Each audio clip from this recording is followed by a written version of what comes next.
Salut, lecteur confiné. Alors, lors de la dernière capsule, on t'a lu la fin de notre situation initiale où tu as eu la chance de rencontrer finalement Jessie, Gian et Éléonore. Là, maintenant, on s'apprête à te lire notre élément déclencheur. Enfin, tu vas savoir qu'est-ce qui se passe dans les vies de chacune des filles. As-tu ton verre de vin, lecteur confiné? Parce que nous, on a le nôtre. Tu peux mettre pause.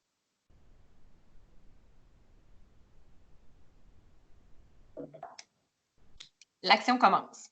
Élément déclencheur. Narrateur Dieu, la course, c'est pas de la tarte. Elles se sont donné rendez-vous vers 16h30 comme d'habitude. Courir toute la semaine après les minutes et prendre une pause le mardi pour courir pour vrai. Une pause le temps d'une course dans leur vie à la course. C'est Gian qui avait proposé le projet la première fois. Elle était allée magasiner pour l'après-midi, s'était acheté un kit de course, leggings, camisole avec soutien intégré et running léger adapté à sa posture de course qu'elle ne pratiquait pas encore, mais qu'elle comptait bien pratiquer assidûment. Les filles à job en parlaient tout le temps, comme du meilleur moyen pour perdre le reste de bédaine de grossesse qu'elle était très loin d'avoir, elle qui était plutôt rachitique. Mais elle ne voulait surtout pas prendre de poids, alors valait mieux prévenir que guérir. Emma avait approuvé l'idée immédiatement et avec enthousiasme, elle qui cherchait n'importe quel prétexte pour sortir de chez elle, pour ne pas avoir affronté, soir après soir, le dégoût que lui procuraient les mains de Fred sur son corps à elle. Elle le savait, qu'elle devrait au moins faire l'effort de baiser avec lui une fois de temps en temps. Elle le savait que ça leur ferait probablement du bien un peu à tous les deux, du bien à eux. Mais ce n'était pas seulement qu'elle n'en avait plus envie, c'était du dégoût que ses doigts sur elle provoquaient en elle. Elle savait bien ce qu'il voulait quand il bougeait lentement son index à lui, qu'il laissait traîner sur sa cuisse à elle. Elle ne savait plus comment lui dire non. Elle ne savait plus, elle l'avait fait tellement souvent. Elle ne voulait pas le blesser, mais elle ne voulait pas se forcer. Alors elle fuyait. Aller courir avec les filles, c'était parfait. Et revenir tard parce qu'elle en profitait pour sortir avec elle ensuite. Et quand elle se glissait dans les draps qu'il avait déjà réchauffés, elle n'avait pas à donner son refus qu'il aurait encore une fois à essuyer. Éléonore, quant à elle, prenait tout ce qui passait. Elle aimait ses amis et sa vie était tranquille. Courir la sortait de ses habitudes, de sa cuisine où elle passait beaucoup de ses temps libres, de ses murs qu'elle connaissait par cœur, comme le fond des poches de vieilles culottes portées tellement souvent que la fourche est rendue toute mince et ne tient qu'à un fil. En sortir tous les mardis, que ce soit pour courir ou juste pour jouer au Pokémon, ça lui était pas mal égal. Jessie, par contre, détestait courir. Et elle n'a pas appris à le faire depuis le temps. C'est sa sœur Gianne qui lui avait tordu un bras et deux jambes pour qu'elle vienne au départ. Maintenant, elle continue parce qu'elle sait qu'après, les filles viennent faire un tour au bar avec elle. La course, c'est un mal obligé, un avant 5 à 7 qu'elle essaie d'éviter avec des prétextes tous plus tordus les uns que les autres, juste pour le show, pour entendre sa sœur jouer à la mer, pour faire rire les autres. Salut les filles, j'ai un ongle d'orteil qui a cassé ce matin. Je crois que je pourrais pas courir. Je vais aller m'asseoir au bar et manger des calmars frits en vous attendant. Qu'elle chantonne en entrant chez sa sœur. Jessie, tu veux pas juste boire puis fourrer? Faut que tu fasses un peu de sport pour faire sortir tout ce qui entre dans ton corps, qu'elle lui répond, Gianne, sur un ton de sainte nitouche. Je fais pas juste fourrer puis boire, tu sauras, je travaille un peu à travers, qu'elle clame, feignant exagérément d'être offusquée. Et les filles sont crampées devant la candeur de Gianne qui continue, semaine après semaine, sans se rendre compte de son manège, de sermonner sa sœur. J'ai apporté un petit quelque chose pour grignoter, lançait Léonore en fouillant dans un grand sac réutilisable de supermarché décoré de citrons géants. Tu veux dire que tu as encore fait une épicerie complète? Ironise à peine Emma. Tu veux dire que tu nous as encore fait une une croustade? Se reprend Jessie, l'air faussement désolé du faux lapsus. Non, je suis certaine qu'elle nous a encore fait sa pizza à la sauce tomate. Je comprends pas pourquoi tu nous fais de la pizza à la sauce tomate. C'est incomplet ton truc. Ça prend de la viande et du fromage, une pizza. En plus, tu nous fais manger ça frais. Je comprends pas. Lance Emma avec sa moue de dégoût. C'est pas de la pizza, c'est une fougasse, la reprend-il, la tête dans le sac citronné duquel elle sort une tarte aux fraises et un plat de crème fouettée. Ça, c'est un dessert, Éléonore, s'insurge Diane, déjà en train d'évaluer le nombre de calories qu'il doit contenir et les kilomètres à courir pour les brûler. On bouffe pas de dessert avant d'aller courir. Paraît que c'est bon le sucre pour la cour, argumente-t-elle. Jessie arrive avec 4 cuillères et enfonce la sienne directement dans la tarte avant de se goinfrer d'un gigantesque morceau en s'exclamant, la bouche pleine. Anyway, moi, je vais vous attendre au bar. Je peux bien en manger de la tarte. Emma limite et lâche le sourcil défiant l'autorité de Gian. Ouais, y a-t-il une règle quelque part qui dit qu'on peut pas manger de la tarte puis de crème fouettée avant d'aller courir? Oui, je viens de l'inventer, lance Gian en arrachant les cuillères des mains des filles qui se mettent à hurler, à lui courir après dans toute la cuisine. Jessie, t'avais pas un ongle arraché qui t'empêchait de courir? La rabroue sa sœur. Justement, j'ai assez couru, je m'en vais au bar. Avec la tarte. Les filles s'esclavent. Elles savent bien que Jessie viendra courir. C'est comme ça toutes les semaines. Elle aime les blagues qui durent, Jessie.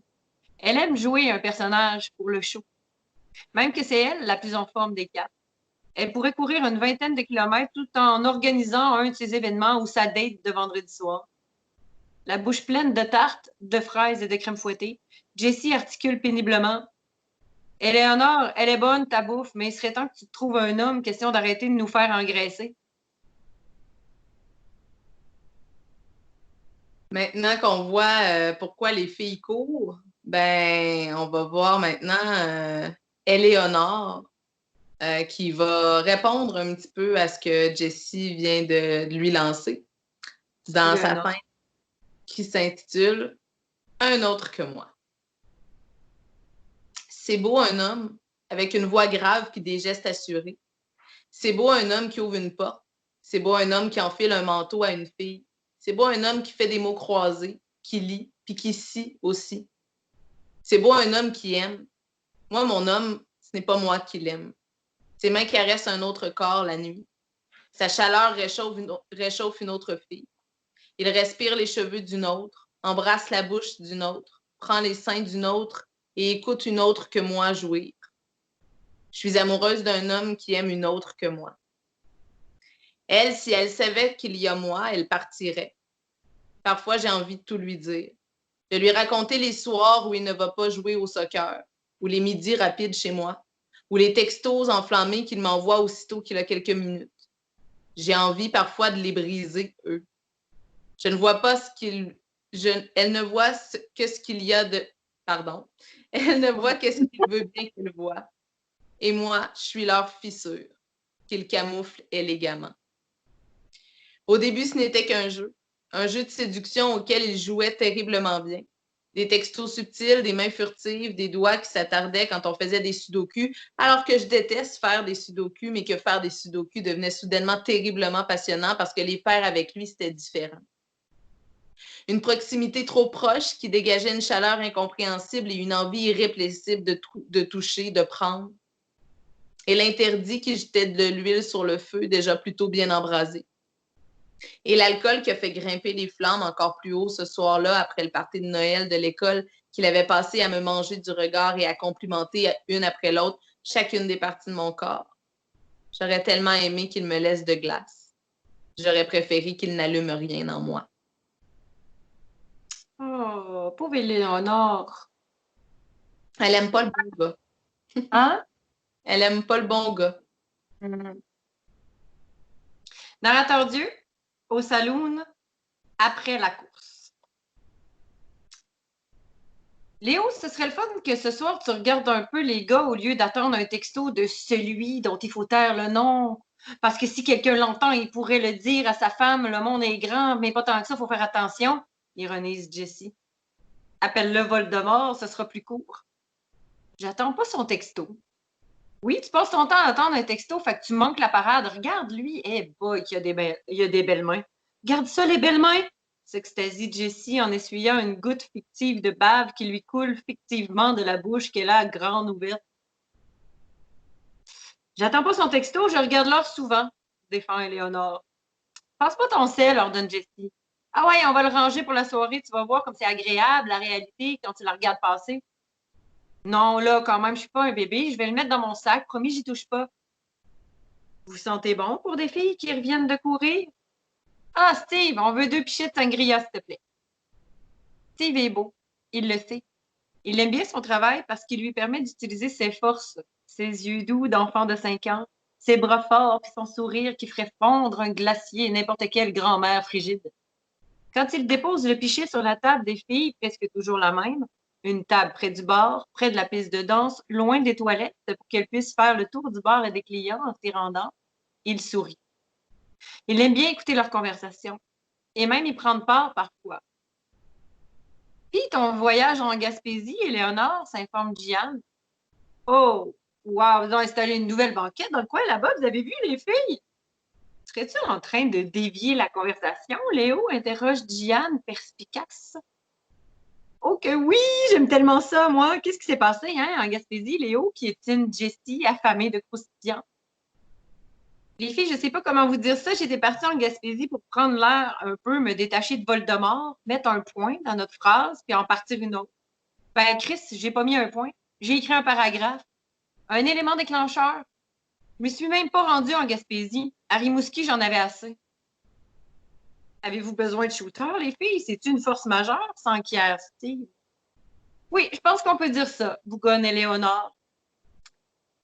Petit intermède ici, le narrateur Dieu vient expliquer l'idée de force majeure que Steve connaît déjà. Et toi, tu vas la connaître aussi, lecteur confiné.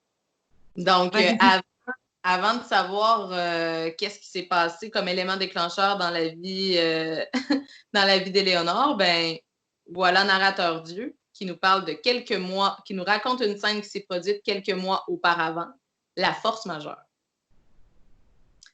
Éléonore, sur la scène du bar, tient fermement le micro que la chanteuse, qui sourit jaune pour faire croire qu'elle trouve ça bien drôle, tente maladroitement de reprendre. Elle chante « Ça fait rire les oiseaux, ça fait chanter le soleil, ça chasse les nuages et fait briller le soleil. » Pendant qu'une petite foule saoule s'agglutine au pied de la scène et chante avec elle. Emma, couchée sous un gros chandail sur une banquette du bar, explique à un gars comment elle faisait pour tirer son lait, les deux seins en même temps. Le gars semble s'emmerder, mais s'amuse de la voir se tripoter les seins. Articulant en lettres attachées, elle explique. Quand je tirais d'un bord, ça sortait inévitablement de l'autre. Fait que je mettais un verre en dessous de l'autre pour que le lait tombe dedans. Puis j'avais la machine ici. Elle se prend le sein droit. Et l'autre, je le stimulais. Elle se tripote le gauche comme si elle voulait le traire. Puis comme ça, ben, c'était 2 fois plus efficace. Jessie dort, elle, la tête qui ballotte entre l'épaule de sa voisine de droite et de son voisin de gauche. Eux aussi, plutôt festifs. Un gars demande qui est la fille qui dort. La voisine répond qu'elle ne le connaît pas. Sort son rouge à lèvres, lui en applique exagérément. Le gars, lui, s'empare d'un crayon à yeux et la barbouille. Jeanne tente en fait d'attraper la paille dans son verre avec la langue sortie. Un gars la voit faire et perçoit un geste sexuel dans le mouvement de sa langue. Donne un petit coup de coude à son ami en pointant Jeanne et se lève avec un regard charmeur.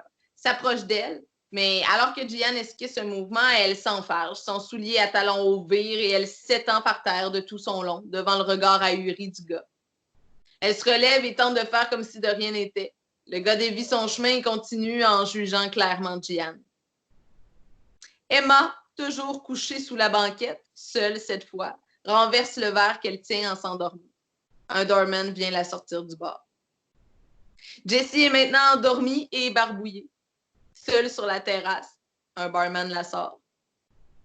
Éléonore se fait quant à elle descendre la scène de force par le doorman sous les huées de la foule et continue de hurler avec elle, ça fait rire les oiseaux.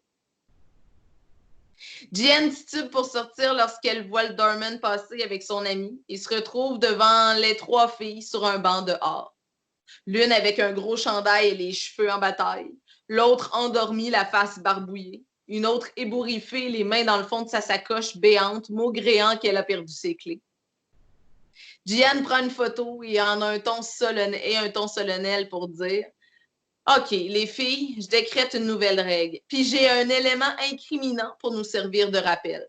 Règle numéro 1, plus de shooter, sauf en cas de force majeure. » Tu l'as dit comme faux, c'est hot. C'est ça qu'il faut le dire, c'est ça la règle. Bon, ben maintenant, lecteur confiné, que tu as la toune de la compagnie créole dans la tête, on peut se quitter parce Et à la prochaine lecture, on va savoir qu'est-ce qui s'est passé avec Éléonore quand elle s'est arrêtée à Rimouski plutôt que de se rendre chez Véro en Gaspésie. Et qu'elle a vécu son élément déclencheur. À demain. Hey. Lecteur complet. Parfait.